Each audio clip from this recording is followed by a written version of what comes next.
வாசப்படி வரைக்கும் வருவாங்க, உள்ள வர முடியாது. வேற ஏதாவது பிரச்சனை வந்து போயிடுவாங்க. இந்த கோயிலுக்குள்ள வர ஆரம்பிச்சுட்டாலே அவனுக்கு நல்ல நேரம் ஆயிடுச்சுன்னு அர்த்தம். திரு என்றால் அருள், அருள். வலியன் என்ற குருவி, தாயம் என்றால் லாபம்.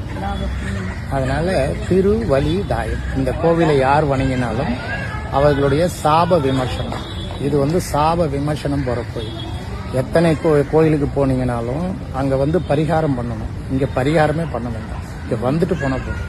இல்லாம முருகர் ரொம்ப சிறப்பு. இல்லை அருணகிரியார் பாடியிருக்காரு. அருணகிரியார் மட்டும் இல்லாம ஔவையாரும் பாடியிருக்காரு. காரைக்கால் அம்மையார் ஒரு 4 வரி பாடியிருக்காரு.